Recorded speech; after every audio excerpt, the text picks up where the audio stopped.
Bonjour les amis. Vous êtes nombreux à poser les questions suivantes. Est-ce que le prix de l'or va augmenter? Est-ce que le prix de l'or va baisser? Je vais répondre à ces questions, mais avant toute autre chose, n'oubliez pas de vous abonner à la chaîne Sacra Moneta si ce n'est pas déjà fait. Vous recevrez ainsi gratuitement des actualités sur les monnaies de collection. Vous pouvez aussi cliquer sur le pouce j'aime sous la vidéo. Personne ne peut dire avec certitude si le prix de l'or va augmenter ou diminuer à l'avenir. Mais on peut tout de même remarquer que le prix de l'or dépend de l'offre et de la demande. Le prix varie à la hausse quand la demande est supérieure à l'offre. Par exemple, la crise du coronavirus et les troubles économiques qu'elle crée ont provoqué une très forte demande d'or, et donc une hausse des prix. Inversement, le prix de l'or varie à la baisse quand la demande est inférieure à l'offre. Le cas s'est produit par exemple au XIXe siècle après les découvertes de l'or des mines de Californie et d'Australie qui ont provoqué une baisse du prix de l'or. La formation du prix dépend également de l'intermédiaire des échanges utilisés pour réaliser l'achat. Autrement dit, le prix dépend de la valeur ou du pouvoir d'achat de la monnaie que l'on utilise. Le pouvoir d'achat de la monnaie est instable par nature. Il dépend de la quantité de monnaie en circulation mais aussi de la vitesse de circulation de la monnaie. Pendant les périodes de croissance économique, l'augmentation de la masse monétaire liée à l'expansion du crédit peut provoquer une hausse des prix de l'or ou des autres classes d'actifs.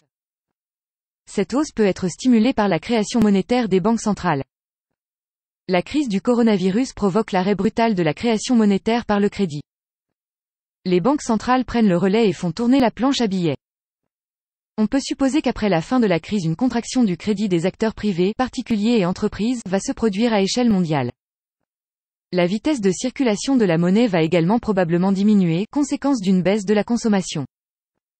L'économie pourrait rentrer dans un cercle vicieux, un cycle récessif, comparable à la crise de 1929.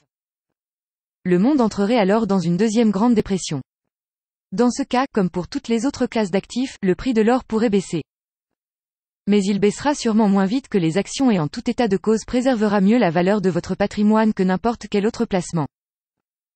Car l'or n'est pas un actif ordinaire. Il est utilisé comme réserve de valeur depuis toujours. Toutes les banques centrales des grandes nations du monde détiennent de grandes quantités d'or et ne sont pas prêtes à le liquider à n'importe quel prix. L'or conserve plus que jamais sa fonction de réserve ultime de valeur. En résumé, dans les circonstances actuelles, rien ne garantit que le prix de l'or va continuer à augmenter indéfiniment. Il pourrait même baisser.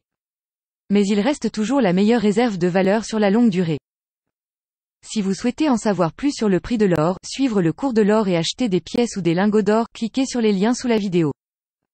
Si cette vidéo vous a plu, n'oubliez pas de cliquer sur le pouce j'aime sous la vidéo.